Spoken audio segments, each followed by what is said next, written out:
have one here. So, I'd like to call to order a regular meeting of the Wausau Board of Education on July 12th. It is 5 o'clock. Ms. Peck, if you do the roll call, please. Jim Boucher, John Creasher, Here. Kyle Lowe, here. Pat McKee, Here. Cody Nicolai, Here. Jane Roosh, here. Lance Trollope, Here. Karen Vandenberg, here. Lee Webster. Here. Wonderful. Thank you. Could all stand for the Pledge of Allegiance?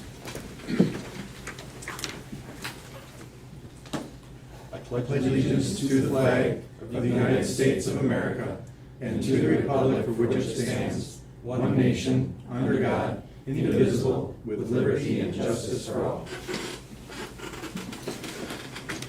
All right. Mission statement, item number 4. It is the mission of the Wausau School District to advance student learning, achievement, and success. On to number 5, public and student comment. Cody, can you step in with the sign? I don't see anything over here. No public and student. There was no written either. Onward and forward. Okay, consent agenda. This will be an action item, of course.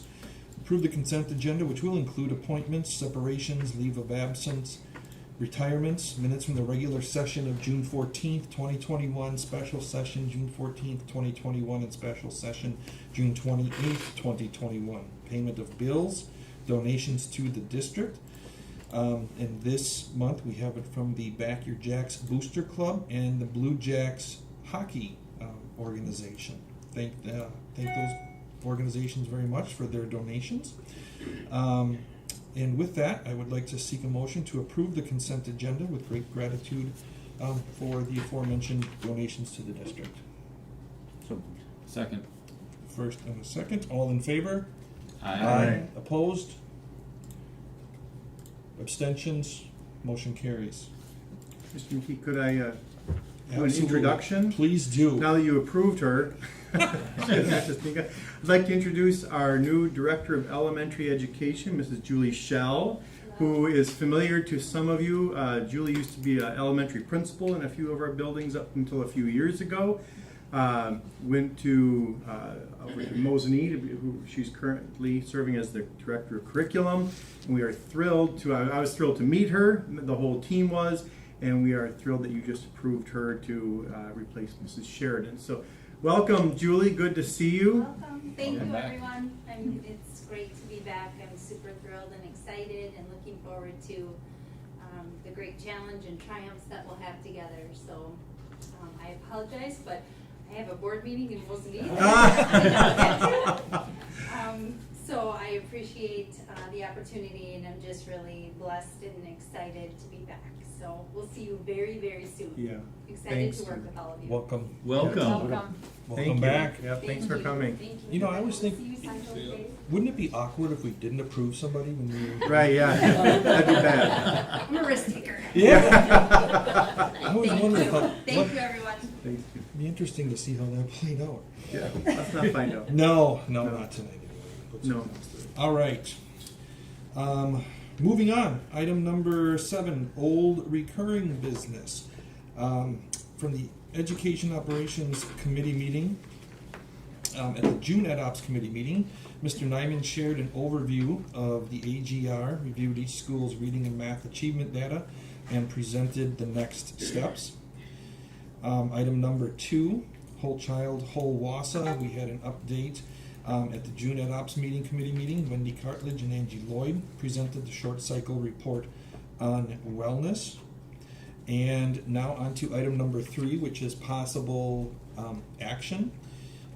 Ms. Roosh is going to present, and we had discussed this in a little bit of detail at the previous meeting, as I mentioned, but Ms. Roosh is going to present proposed revisions to policy 7510. And just as we discussed at the last meeting, the policy as it stands today does not have requests that a disclaimer be put on any advertising for any event. And it's important because of a recent fiasco we just had that we became linked with even though we were not. And the other part of that was that we need to create an out if there's a reason that we need to cancel an event for whatever reason there is. And I was looking at the wording, and I still think we don't need the second half of the Wausau retains the right to alter the fee or cancel any event.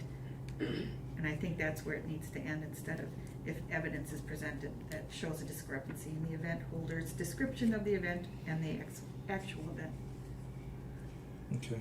But the rest of the wording to me is fine. Okay, and just for clarification, we're looking at at the attachment 7510 revised, correct? You're right. So we're on the same page. Okay. Yes. Yeah, we did get some language from an attorney. They reviewed this, made some recommendations.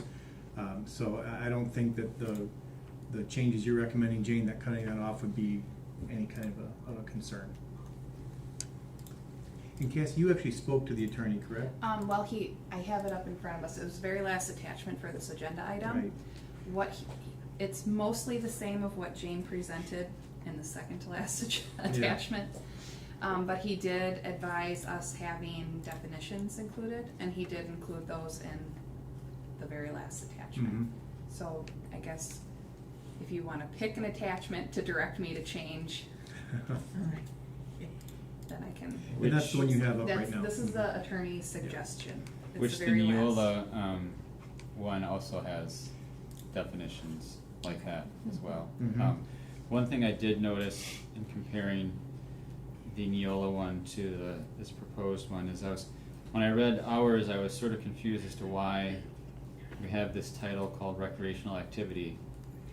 And then the next sentence doesn't reference recreational activity, and I noticed that in the Neola draft, it actually does. The next sentence says,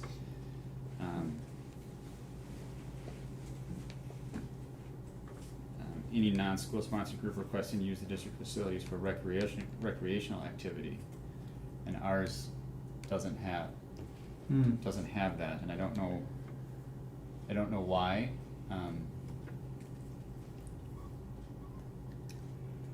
But the two together don't really make sense, to have the heading of recreational activity but not have recreational activity in that sentence. That doesn't really go well Okay. together.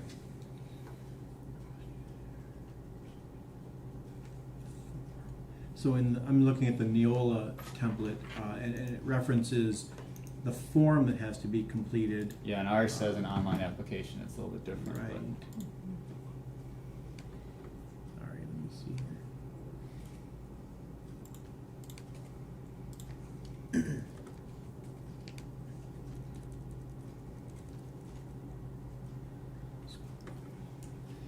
So, because it would be odd to have the title be recreational activity and to have a definition of what recreational activity is, but not actually use recreational activity in our Mhm. sentence. Like we're defining it without actually using it. So we could certainly add that piece from the Neola template. I think the closer we get to the Neola template, the easier our updates will be too. So we could certainly do that. Okay, so what, So which version? so I'm looking at the one with the BV red lines, because that had the definition in it. Okay, that's the last attachment. Yeah, from the- is that the easier one, Cassie, to keep up with? Whichever one you Okay, want me to base it off let's of. use that one. So Okay. what is the recommended change then, based on the recreational activity language, would be to add that? Well, we don't I would imagine we don't have that particular form that. We don't. So we won't want to reference the form. We Correct. would just want to say, any non-school sponsored group requesting to use the district facilities for recreational activity Yeah. You must just want complete the to online form. reference that it's a recreational activity. Yeah. Under the heading. So just after district facilities for recreational activity, just like the Neola one Yep. does. Okay.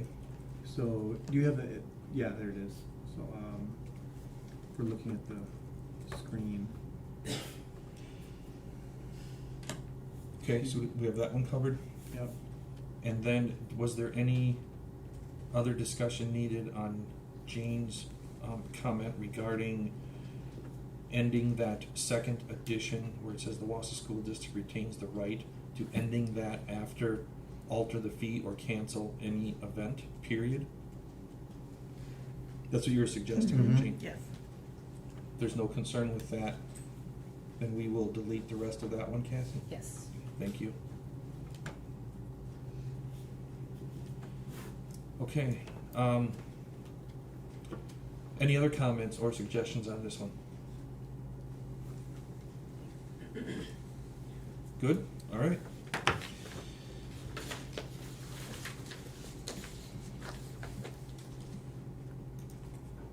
Okay, so given that, I am going to seek a motion to approve revised policy 7510 that is presented as the BV Redline version, also with the additions with the two changes that we have just discussed. So moved. Second. Okay, first and a second, all those in favor?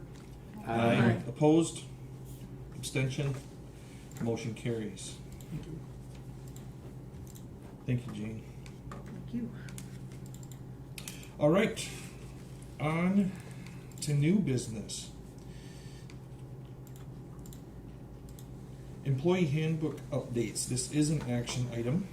At our June ADOPS meeting, Tabitha Gundrum presented the updates for the 2021-2022 employee handbook. Is there any other discussion that is needed on those? If you wouldn't mind, we've got a few items that the board wasn't able to hear that evening.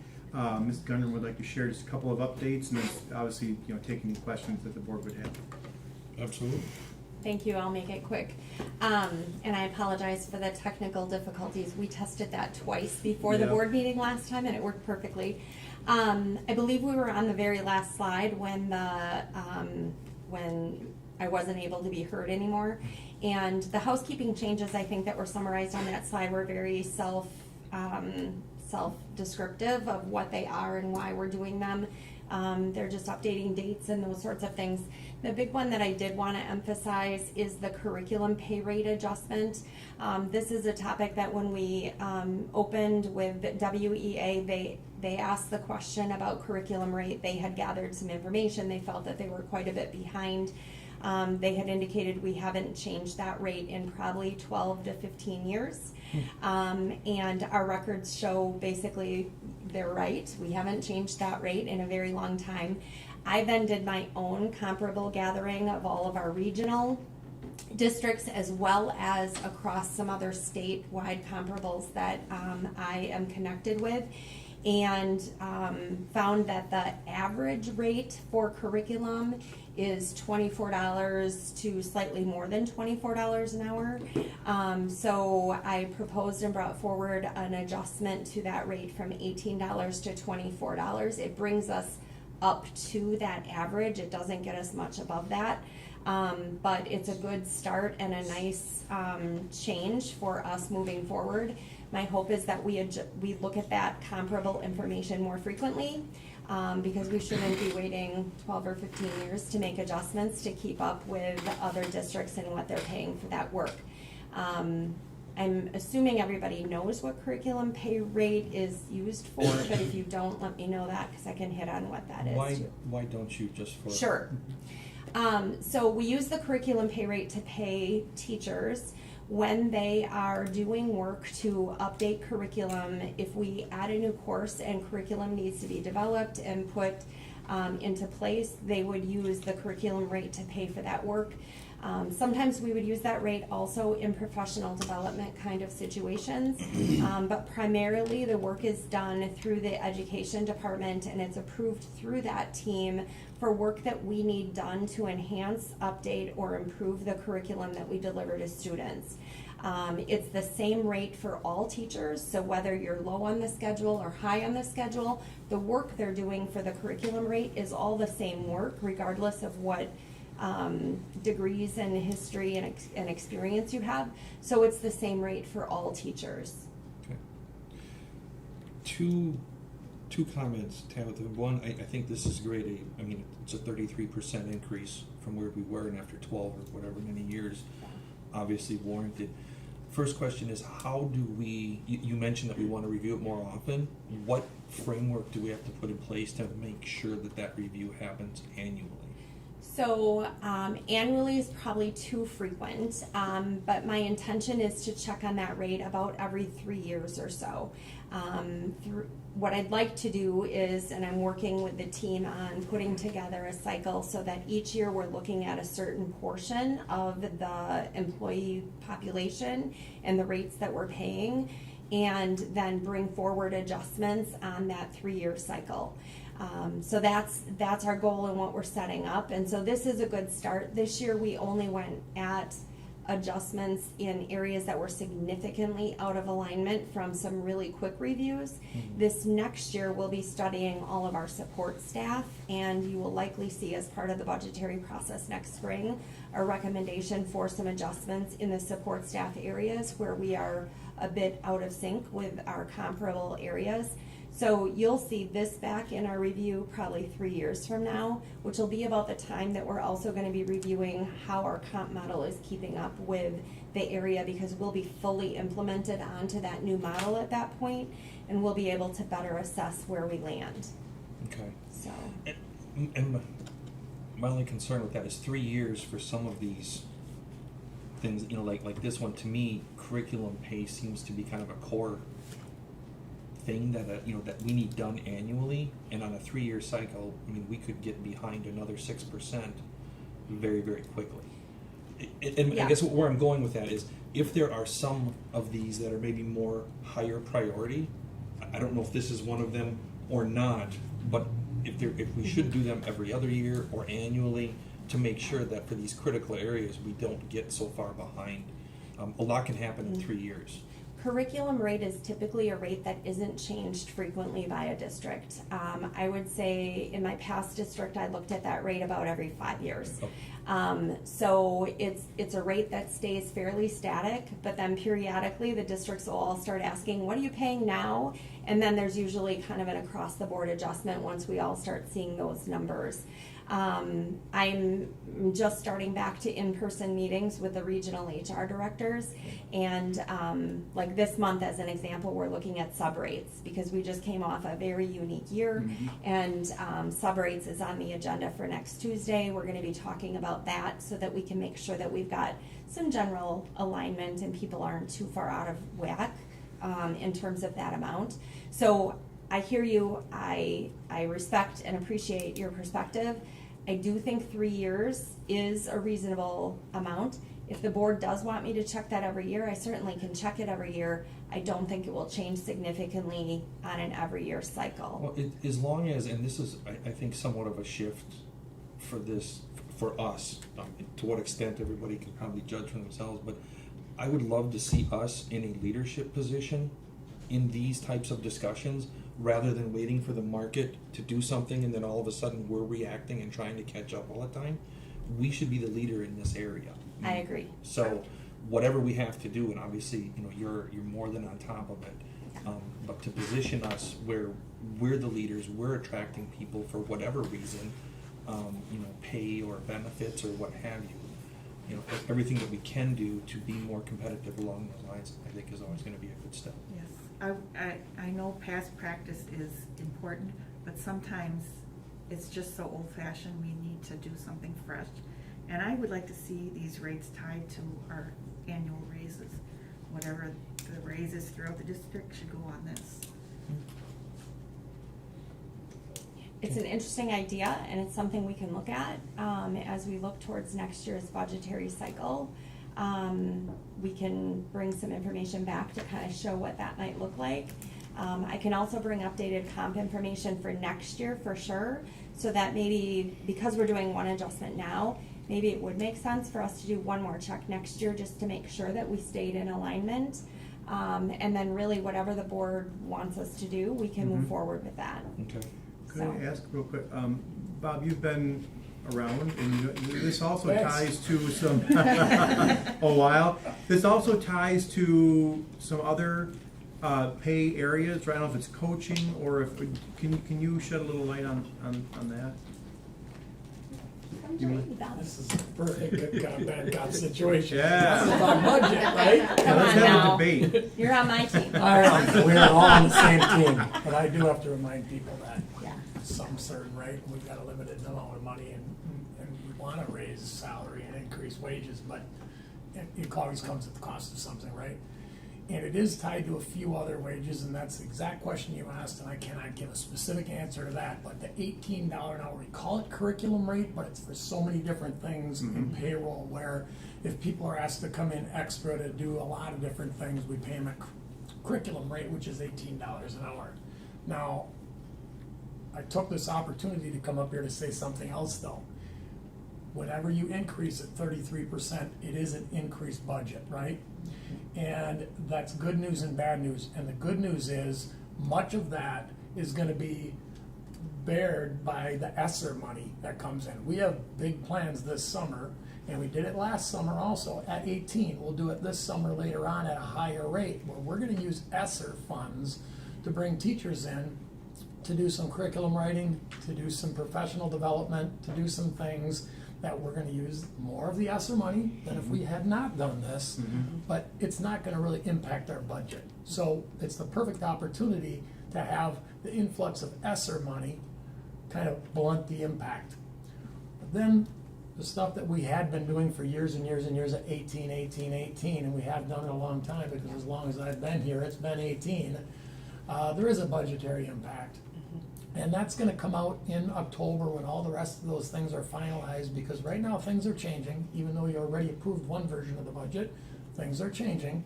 And if you approve this, we're gonna build it into the budget. And I think it's, I don't know what it's called in the budget book, but it's supplementary wages or Yeah. something. It's about $240,000 total.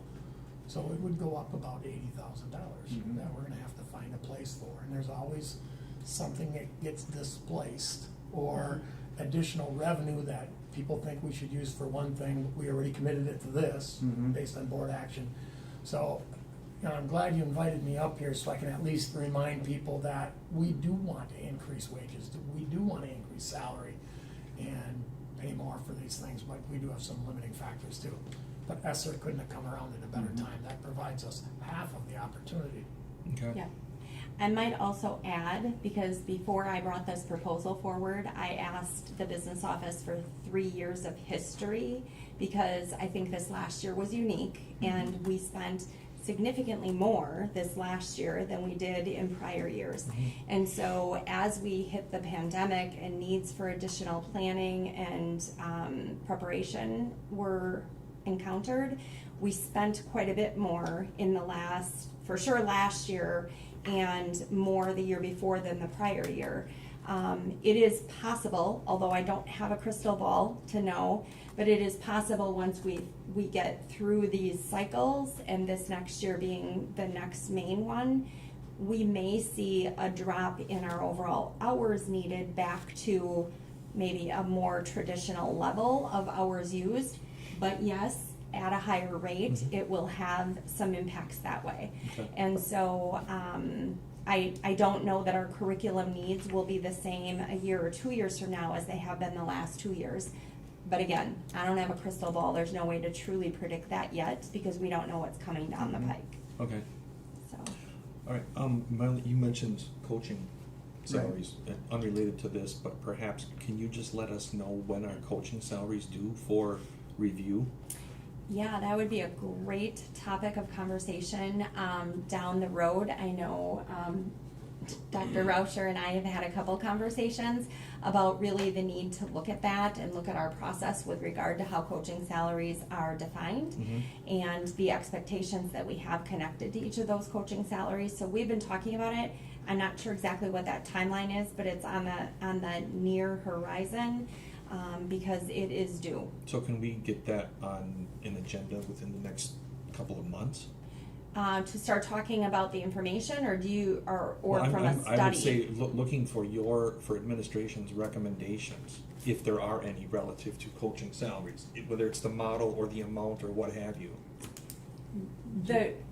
The process of gathering that information is going to be substantive, and I don't know that we'll have data to be able to give us the direction on that in the next couple of months. My goal would be, if we want to put that on for this next budget cycle, then we would try to get that to you for early spring for those conversations. No, Am I misunderstanding No, your no, no, question? no, I just want, I would like to see that, and it's not just me, if others don't think this is important, whatever here, I mean, we haven't talked about it in a long time. Mhm. I don't know how many years it's been, I don't think it's been 13, but I mean, I've been here 10, and I remember Teresa always brought it up, appendix, whatever it Appendix was. B. Appendix B. I remembered appendix, just couldn't Mhm. remember the rest of it. So I just think it's past due, and I've actually was approached, and since the last meeting by three different people mentioning coaching and the importance of it, and the fact that we're actually losing kids to surrounding districts for athletics because of this reason. So, yeah, I mean, they shared with me that, yeah, people have moved because of this, because of the lack of or coaching turnover, what have you, in some of the areas. So it just prompted me to think, well, geez, I don't remember reviewing this appendix for quite a while. So it might be something that would be, again, timely to do sooner than. Just to mention something that people may or may not know, Appendix B is so much more. It's all extracurriculars. It's a lot more than coaching. As a matter of fact, coaching is a pretty small part of all of our different supplemental pays. Most years, last year was an exception, all extracurricular or extra pay, including coaches, has been indexed to something that's connected to regular wages, right? If regular wages go up 2.15, all the coaches pay. So it does go up, but what you're talking about, I think, and correct me if I'm wrong, is relative to each other or relative to other schools in Correct. the area. So even though it's a 215, 215, 215, if other schools are doing 3.5, 3.5, 3.5, or if the assignments changed so drastically that middle school, let's just say Tiddlywinks coach, because we don't have that team, right? So I'm not picking anybody. If their role changes dramatically, we haven't looked at it relative to each other. So Sure, yeah, that along with varsity volleyball coach is Yep. paid X, and in the surrounding, it's just a comparison like any other position. that is a big lift, and we Yeah. can do that, but that isn't gonna happen in the next couple of months. That's gonna be a year-long project where There's about Really? 350 individual positions on that Schedule B list. So And the it's, easy part is increasing them all to 1.5, which we do, right? We increase them all, but then exactly what you're talking about, relative to each other Yeah. internally and relative to other districts, we don't know if we're out of whack, and that's what takes time, learning. Trying to get that. trying to get the Yes. data from the other districts is the hard part. I think our new pay schedule is gonna help too, because under the old pay schedule, you kinda had to choose between sports and following the academic where you were gonna get a pay raise. And a lot of people bailed out of the sports because there wasn't gonna be an increase. And I think the new pay schedule hopefully will help, and I think this comparison will even help even more. Good point. Okay, and maybe we can take the timeline offline, discuss Yeah. further. Sure. Start Okay. working on it. All right. See how it develops. Okay, anything else? I have nothing unless you have other questions. Comments, questions for? My Ms. only Denver? question was, you mentioned you were gonna be getting together regional HR directors to Yes. discuss the sub rates, is that right? Or We're discussing a whole lot of things. We're Okay. gonna be meeting, in the past, the regional HR group for schools meets about once a quarter. And we just talked about meeting more frequently. And so I don't know if that's gonna be monthly or every other month, but our first meeting back in person is Tuesday of next week. Sure. And I added this item, the substitute, there was substitute teachers was on the list. I added all substitute support staff as well. And there's a number of other things, just trying to make sure that we're gathering lots of comps on lots of different areas and discussing where we're at. Because I know obviously there's a dramatic change in that rate Yes. because of, we were in more of crisis mode to get subs last year. Is the new rate established, or that's still up in the air for discussion based on the comps that you're gonna be doing? We've established our rates just based on what our rates were prior to the adjustment that you approved, and then we added a 2.15% increase, which was approved for all adjustments. And that's where we're at right now, pending the review of the information from all of the other districts. If I find that that puts us at a disadvantage, you will see me back again. But right now, what I've done is I've taken those prior rates and the team put together what those rates would be plus the 2.15 that was authorized, so that we are increasing comparably to all of our other positions at this point. Okay. So. All right, anything else? If not, I will seek a motion to approve the changes to the 2021-2022 Employee Handbook as presented. So move. Second. All right, first and a second, all those in favor? Aye. Opposed? Abstentions? Mr. Trollope? Motion carries. Thank you. Thank you. Thank you very much. All right, next item. Annual academic standards. At the June Education Operations Committee meeting, Dr. Rauscher presented the 2021-2022 district academic standards in math, English, language arts, science, and social studies. Is there any more I information? have nothing new. I'm Okay. happy to take other questions that may have come up. All right. Anyone have any questions for Dr. Rauscher? All right. Hearing none, I seek a motion to approve the 2021-2022 academic standards as presented. So moved. Second. Okay. First and a second. All those in favor? Aye. Opposed? Abstentions? Motion carries. All right. Item D. At our June Ed Ops Committee meeting, Dr. Hiltz reviewed the school perception survey results. I don't know if you have anything Nothing to add. nothing to add there, okay? And I know the action plans were being developed based on those that I'm sure we'll be hearing more about soon, so. Okay, that was a non-action item, information only. And item E, so school board positive impacts. At our June 28th board Ed Ops Committee meeting, administration was asked to generate a list of possible projects that the board could work on to support. Administration has done some brainstorming related to the projects for the board. Some possible fundraising projects include an artist in residence, school murals, events to connect with families of preschool children, and athletics. So those are initial items that have been thrown out there. I know I have gotten very positive feedback from a lot of folks that frankly was unsolicited, so that was encouraging to me. And I think that we have, in fact, we received an email from one of our constituents suggesting something as well. I think that was kind of close to one of the engagement items that you guys had on here. So it's encouraging. I think we're moving in the right direction. I guess my only question is going to be, so what do we think should be next steps based off of not just this list, but how are we going to narrow in on something, or what does that process look like from here? Are you asking me? I'm asking anyone with an opinion. Yes. I guess these are just 4 areas. It was a relatively short kind of a brainstorm process. If there's some of these areas or anything else that piques the board interest, we could certainly do some more research, gather some prospective costs. So I guess we're just we're supporting the board's interest at this point. Okay.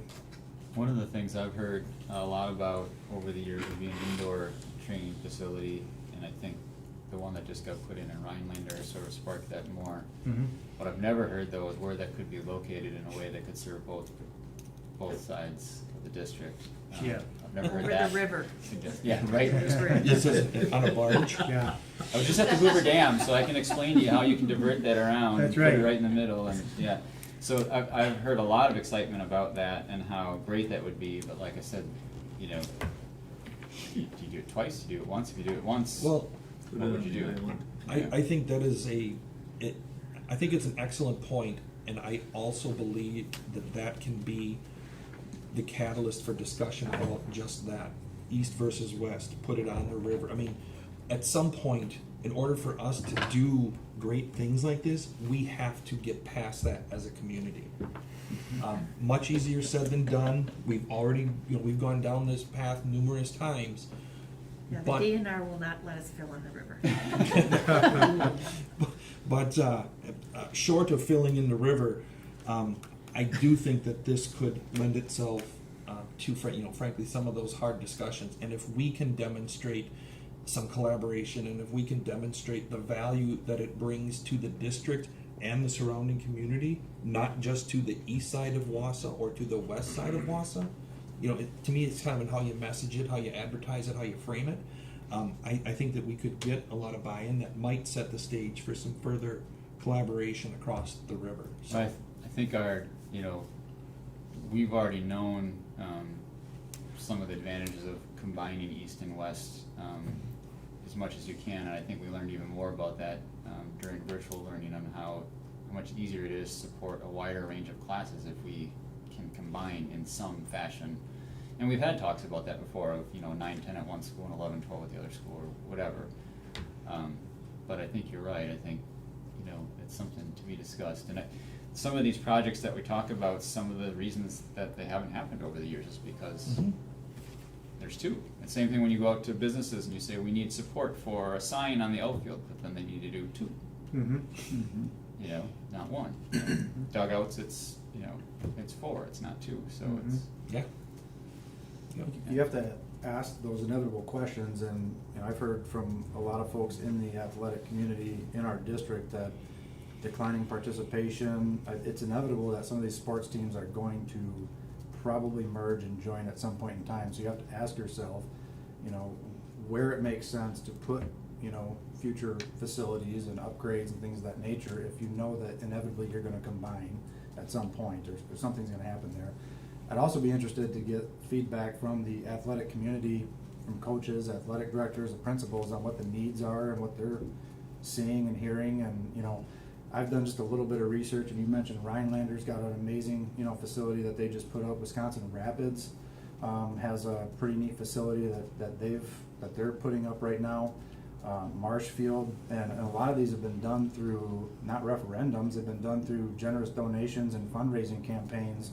Where we don't have to go to the taxpayer well every single time, and it gets a little bit more excitement and involvement, and I think there's folks in this community that would participate with us, and that's sort of a mission. It also helps avoid that narrative that sometimes comes along with combining an extracurricular activity with a referendum that hits direct classroom activities, because you sort of have some competing things there and separating it. On the other hand, it also can create a yes vote and create excitement for the referendum too, but there is sometimes that competing thing of, well, why are we doing this, if we need more money for the classroom. Okay. It's also something the city, I think, could get behind. Hopefully the county. No pressure. Right. Just kidding. Just tell us No now. comment Yeah, on yeah. I think it'd be something that can really, kind of get the community and some unity too, to work for something like that, a nice athletic, center. But obviously I know the east-west thing would be difficult, but I think that's definitely something that can be a good community builder. Well, and that was the intention to me when I brought this forward at the last meeting, was that it is east-west agnostic, right? That it was never the intention to do something that was going to be, isolating one or the other, or having to build two lines, to your point. I think that one of our going-in assumptions has to be that that's not going to happen. This isn't going to be duplicate things on each side of the river anymore. If we're going to be smart and efficient with whatever funds, if we go that route or whatever it is, doing something and doing it nice, really well the first time is, clearly the way to go. And if done properly, it has the benefit to the community, potential revenue generation.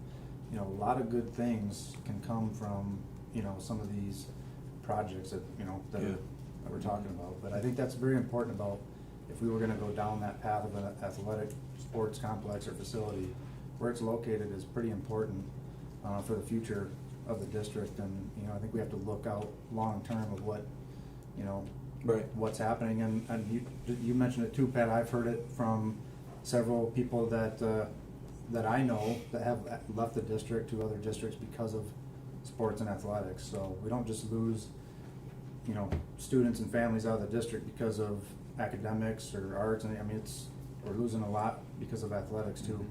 And Our we lack do, of we do facility. gain some We do. as well. So just Certain be fair, programs, like we- our hockey Yeah. program Yeah, is a we're- great program it's- I agree with you, John. I mean, if this, and I don't want to get ahead of ourselves, Mhm. that's one idea. And Yeah. perhaps we can take this offline, Keith, and figure out what our next steps would be to kind of narrow in on something with the board or with any other community constituents.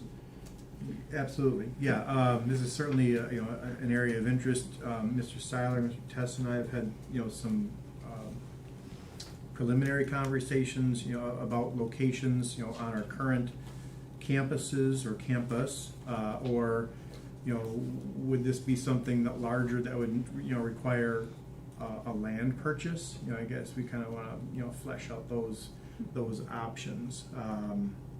So I don't know, Larry, do you have anything to add at this time? I know it's very preliminary, but Yeah, it's very preliminary. I mean, there's a million questions that swirl around it and yeah. different funding sources, much like Everest did. The Green Heck Field House is not technically part of the district. Maybe, Bob, you know better that funding mechanism or which funds they Yeah. use for the Green Heck Center. Yeah, Fund 80, and they generate money and they tax for it. So it's sort of separate from the district, but it's not. Mhm. It's a weird, and maybe that's an option. Mhm. So we got to narrow in on something. I did have to chuckle about the dugouts, because the west dugouts, many years ago, my friend and I raised funds for that by selling ads for the state baseball tournament, Oh. because we were the first female managers of a male sport. And we went from business to business begging them to buy ads in our little pamphlet, but we got the dugouts. We'll dust off your sales campaign. Here we That's go, right. there you go. May need that again. Okay. All right, so is athletics, that's the conversation which we were just having primarily, is that still a primary interest? Are there other areas or any of the other three? Again, these are just, I don't think it has to be athletics, but I think it's good to pick something that would touch on the whole district. When we talk about Tom Field or we talk about an indoor facility, you're not talking about one sport then. You're talking about multiple sports year-round, both sides of the district. That's why we love School Force, because it's Yep. everybody in the district. Exactly. Yeah. We just want to stay away from something that would be just hitting one Correct. team or Yep. one part of the district. right, And I think that's one area that we continue to look around and see we're really behind other districts. And I think the reason we're behind is because we continue to fall into this east-west, is it fair if we don't both get it, or where is it gonna land Mhm. location-wise? And if this can be billed as, this is a win for the district as a Mhm. whole, no matter where it ends up being located, because it's going to be, facilitating teams and indoor sports or whatever activities year-round for the entire district Mhm. is gonna be beneficial, and we continue to run into that wall, and that's why we're behind. Yeah, and if you Other want to districts. sort of send the more directly tied just to the schools and just the academics part towards a referendum, and more of the community thing towards going out to the community and getting donations, that is kind of where athletics are, and hosting tournaments and having Right. teams and families come in and use our restaurants and stay in hotels and that kind of thing. That sets itself up better for trying to get donations, as opposed to going to referendum for the things that we need in our actual Right. buildings. Okay. Well, that's just one. I guess let's. We certainly had a history. When you look at the kayak course, when you look at the woodchucks, we have some things that are very unifying in the whole athletic realm, and I think it makes a lot of sense. Well, just to pivot from that, I really like number 3, beginning to form a relationship with families before their children ever enter school, like a preschool. Because it's in the, educational science that, the younger children start in school, the further they go. And so I think if we do that and partner with athletics, I think, that would be good for our district, because Me personally, I went through kindergarten through high school in the Wausau School District, and I have very fond memories of being in our schools. So, you know, we can build some culture that way, because, you know, if we have an athletic facility, you know, we want to fill it up with our students, right? Build a culture, and so that way, you know, we can fill our athletic stadium as well, you know, if we do go in that direction. That's a good point, Con. I think that having some balance is also going to gain more support, right? Because Jim talked about, I think, athletics, academics, arts. You know, so, yeah, I think certainly we have to keep all of that in mind as this thing kind of plays out. So maybe you and I can take this offline. Sure. And figure out what we want to do. Yep. And bring something back to the group and see where we go from there. Sounds good. All right. Thank you. Okay, open forum. Do any board members have any professional growth or development activities to share for the previous month? Yeah, so I do. So you've probably seen in the media that last week, Friday, we did, myself and some other community leaders, I did get to meet with Senator Tammy Baldwin. And so the first meeting, we talked about broadband, which is one of the key issues for the new ARP funds that are coming out on the federal level. And so we talked about the infrastructure improvements that need to happen in the county. And so on the county level, they're working on that. There's a task force on that as well. Mr. Uding is on that task force. So we do have a representative from the district on the county board broadband task force. So thank you. And so one thing that I got out of that was that we actually had a teacher that was from our district at the meeting. And before she went, I commented to Senator Baldwin that, you know, in the past year, what we did was we sent little Wi-Fi, little MiFi things, hotspots home with students who didn't have or had like spotty Wi-Fi. But then she mentioned that, you know, those are all great and good, but then, you know, when you're talking about a tower that's connected to fiber, if that tower doesn't have strong broadband, or if there are a lot of devices in that household, no matter how strong that signal is, all of those devices are going to be using that broadband in that house. So, so she said that even if we sent home those little hotspots with kids, even if they didn't have that strong signal, it would still be hard for them to get connected. And so the one concern that she had was we made the change that, you know, if there was ever inclement weather, we were still going to have class, but virtual. And so that was the one concern she had, that even if we had inclement weather and we had virtual classes that day, even those students who didn't have a strong connection, it would still be hard for them to have class that day. So I didn't even think of that when we talked about that last year. And so I don't know what the fix is for that, but you know, that could be something that, you know, we keep in the back of our minds, you know, whenever that comes up again, whenever it does come up. So. It's certainly good awareness that that is always going to be a limitation.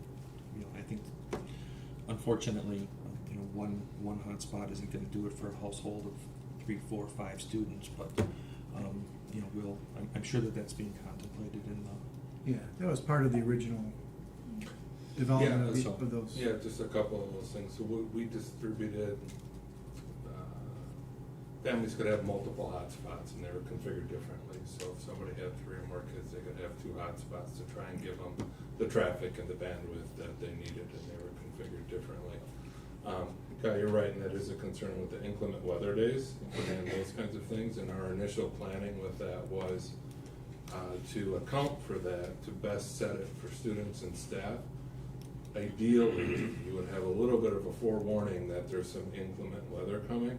So teachers could plan with kids and, okay, if you're at home tomorrow, load it on the device. This is what you need to do, and if you can, make contact. So yes, that's a very real concern, and it's something we were planning for to help address. And it might not all be virtual, but there would be work and interaction. Yeah, I think some people have said or have thought that it means we'll never have a snow day again, but that's not true. We will, because there will be times where we won't have warning, and we won't have time to download things onto their iPads, and teachers won't have time to, and it's just going to be a sudden thing. So we'll still have them. Just that message out there that we may not ever have another snow day was so disappointing. I know. Not to me. I'd rather have my day off in June, but I know, Yeah. I know, but the kids see it Yep. immediacy, and Yep. they're just like, "What do you mean we'll never have another snow day?" So. No more joy than snow. Yeah. All right. Thanks for that, Kat. Anything else? Okay. Next we have legislative update. Kat, do you have a few items for us? Yes, I do. I don't have a lot since it's summer. That's pretty slow. The biggest thing is Governor Evers did sign the new state budget. And so in the budget, there is $100 million more for schools. So very good for us. Also, Senator Baldwin, along with Senator Collins and Tester, they led a bipartisan push for TRIO program funding to assist first-generation low-income college students. And I believe TRIO is still a program that we participate in. I'm not familiar with it. Oh, okay. I just remember it because it was a program that we had available when I was going to school here. So, but yeah, that's a program that helps first generation and low income college students. And so, for our seniors, that'd be good for them to know about as well. And then last, so UW Stevens Point has a new natural science education major. And so it is the Natural Science for Science Teaching Certification. It's a collaborative bachelor's degree program.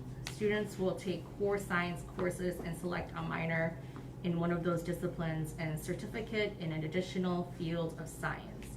The collaboration is among the School of Education, departments of biology, chemistry, physics, and astronomy, geography and geology, and the College of Natural Resources. And actually, the first person to go into that program is from Wausau, Christina Mitchell.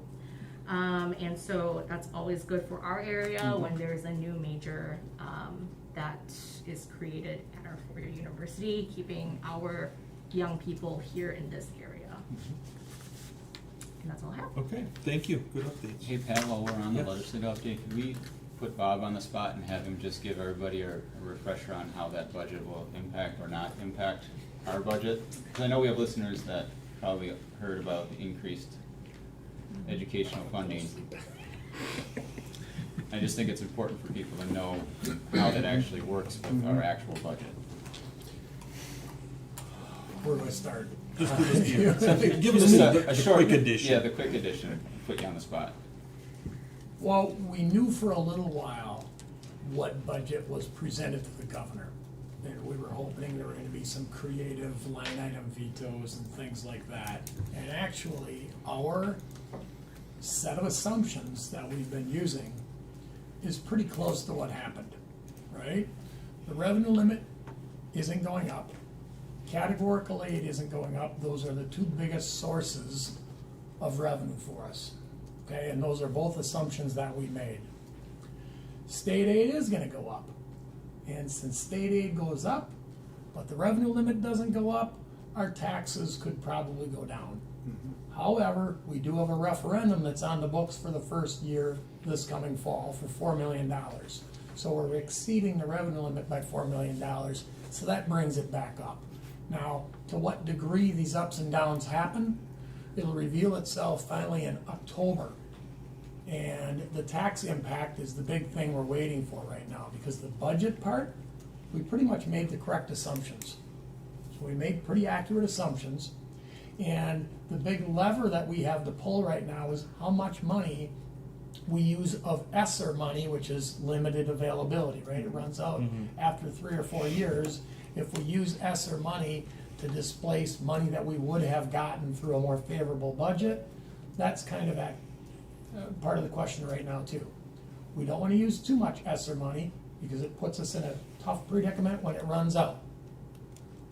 Excuse me, we don't want to use too much ESSER money for operational ongoing expenses. We want to use it for things that we know will sunset. So other than that, nothing really new happened. I sent you guys an email today about the July 1 aid estimates, and I know Lance, for one, wasn't surprised that, because every year he's one that reminds me to send that email, right? Yeah, I just think it's important for, especially the public, when they hear about increased state aid, to understand that that doesn't mean that our budget is getting increased. Right. It's good news, because it means the taxpayers' property taxes are going down, but we're not getting more money by that increased state aid. Exactly. So if you have your inflation at whatever it is, on a $100 million budget, and we're flat, that means we're a couple million, or $1 million or $2 million down. We're not, nominally we're not increased, we're down. No. But for the ESSER funding that we have for the next The couple ESSER years. funding came at just the right time, Yep. but the legislature did what they did, knowing that, right? Because of So the it ESSER isn't funding, just dumb right. luck, we had ESSER funding, they knew exactly what was happening, they knew that the ESSER funding was available, Yep. so they kind of took advantage of it, and hopefully they didn't overextend taking advantage of it and compromise any of the ESSER money. They claim that they've checked, and we do maintain effort with the state, so we're not gonna lose any of the ESSER money. That remains to be seen, it'll probably be battled in the courts, but hopefully we have access to that ESSER money, and the legislature knew that when they passed the budget that they passed, and the governor probably knew it too when he signed with limited veto power. So, but you're right, every July 1, part of the email I sent out today, don't get too excited on what you hear July 1. Statutorily, the DPI is required to give you an estimate on your aid July 1. And they make all the assumptions with the current intel they have. And they have no idea how much we spent in the last year. They go by budget. The same as 424 other school districts around the state. So they're basing it on budget, and this year was kind of a crazy year. And if we used ESSER money this year, and it displaced a bunch of other normally shared costs, our actual spending went down quite a bit, and our aid would go down, which would mean our revenue limit staying the same, our taxes would go up. Gets complicated, but if everybody in the state does that, you're back to where you started. And our aid will probably stay the same. So it'll be exciting, go through fall, and we get some of this information in August, a little bit more in September. October's the big month where we get a lot of information, October 15th. And that's why we come to you late in October and ask for that final determination on the budget and the levy, and we do it all over again, right? You know, I was paying attention to this bill for obvious reasons, to see what would happen, right, school funding wise, and then as I'm reading through it, out pops this one other little item about ceasing the waiver for driver's education, right? So now you can waive it with the parents. So any of you, the rest of you that have 15-and-a-half-year-olds out there, like myself, suddenly that became a big topic of conversation. My house. Because, it was because, Dad, what do you mean? Now I gotta take the driver test again? So, I didn't realize that was attached to that particular bill, but it is, Yeah, so. it's strange when you look at the policy things that Yeah. get wrapped into a budget every year, and a few years ago, there were a lot more. This is pretty limited policy change, but that's, every year they take that, or every other year they take advantage of that, right? They want policy changes, so they put policy changes in with a bunch of other stuff, and I don't wanna say it doesn't get noticed, but it gets less noticed, and that's part of the strategy, and that's what makes politics fun. Until the kids see it. They may have lost a few voters come 18. Yeah. We'll see what happens, but anyways, okay. Is that what you're looking for? Yep, Okay. thanks. Awesome. Thank you, Bob. Nope. Okay, Item C, Superintendent Commentary, Dr. Hiltz. Sure, thank you. Two things. One, ironically, you were talking about the East-West thing. Dr. Rauscher and I and the high school principals, again, through this year, whether it's co-curriculars or staffing, there is an interest in examining that single high school on 2 campuses. So we will be coming to at some point with some content around that. That's an ongoing conversation. It's hard to look at inequitable access for kids to programming. It's hard to know that. And secondly, the staffing piece. Depending on which high school you're at, the amount of support that you get as a teacher, the number of preps that you have, the amount of collaboration opportunities. So we're examining that. So that's one topic. Second one, as you know, I wanted to start redo the listening sessions that I'd done when I first got here. I'm going to start that process with some community leaders that I've invited in. Starting next week, we'll have a couple of sessions together, and I can certainly give you some feedback on that after that's completed. So I think that's it. All right, thank you. Presiding officer commentary. First item, I guess, I'll ask that we enter the board member liaison activity report into the official record. And then my only other comment was, and I mentioned this before, but I heard out from beginning out in the community, hearing from people in the last few weeks of the last month, the Balloon Fest, frankly.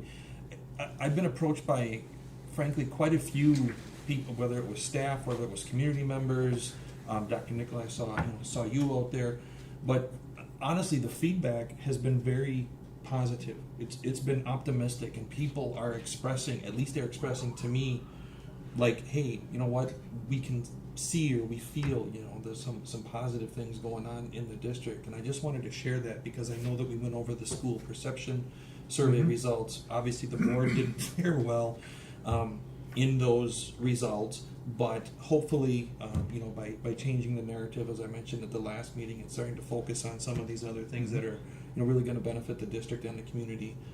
The more we talk about that, the more we can advertise it, and when we start honing in on whatever option we want to do, hopefully we can capitalize on some of that. So it was nice to be out, frankly, and to hear some positive things instead of being bombarded with what we're doing wrong or what else is going on. So it was a welcome change. So thank you all for helping with that. Having said that, our last item on the agenda, I'm seeking a motion to adjourn. So moved. Second. All in favor? Aye. Opposed? Motion carries. Thank you. Have a good evening, everyone. PVC. Yep. Everybody watch your step going over the boards. I have to go up and get my notary stuff, but I'll be